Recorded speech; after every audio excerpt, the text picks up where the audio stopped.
দুনিয়াটাই ধোঁকা, দুনিয়াটাই মোহের জায়গা, আমরা সবাই মোহাচ্ছন্ন হয়ে আছি। দুনিয়ার উদাহরণ হলো 3টা লাশ আর 4টা স্বর্ণের টুকরার সমান। 3জন যুবক কাজের জন্য বেরিয়েছে, পথিমধ্যে 4টা স্বর্ণের টুকরা পেয়েছে। যুবক কয়টা? স্বর্ণ পাইছে কয়টা? মহা খুশি, খুশিতে বাকবাকুম। 4টা স্বর্ণের বড় বড় টুকরা পেয়েছে। আমরা আজীবন খেলে বসে খেয়ে যেতে পারবো, কিচ্ছু লাগবে না আমাদের। 3 বন্ধু বলে ভাগ করি, আরেকজন বলে ক্ষুধা লাগছে। একজন যা বাজার থেকে রুটি কিনে নিয়ে আয়, খাওয়ার পরে ভাগ করবো। একজন রুটি কিনতে গেল, শয়তান 2টারে বুঝায়, ওইটারে মারতে পারলে ভাগ বাটোয়ারা সহজ হবে। তোরা 2জন স্বর্ণ 4টা, তুই নিবি 2টা, ও নিবে 2টা। হিসাব সহজ না? 2 বন্ধু প্ল্যান করছে, ওইটারে মাইরা তুই 2টা আমি 2টা।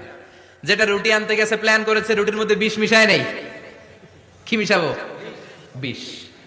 তাহলে বিষ খাওয়া রুটি খেয়ে ওই 2টা সে সব পাবে, আমি পাবো। ভাগাভাগির কিছু নাই, সব যাবে আমার কাছে। 4টা স্বর্ণের টুকরার মালিক আমি। রুটির মধ্যে বিষ মেখে নিয়ে এসেছে। ওই 2 বন্ধু প্ল্যান অনুযায়ী ওইটারে ধরে মেরে ফেলছে। এবার মহা খুশি। এক বন্ধু কয়, এবার তো ভাগ বটর আর কিছু নাই, তুই 2টা আমি 2টা, আগে খাইয়া লই। আগে খাওয়ার পরে এই 2টাও নাই। 3টা লাশ, 4টা স্বর্ণের টুকরা, এটাই তো দুনিয়ার জীবন, ঠিক কিনা? আসল জীবন কবর থেকে শুরু হবে, কোন ঠিক কিনা? সাধারণত টাকা যার বেশি, দুঃখ তার বেশি। টাকা যার কম, সুখ তার বেশি।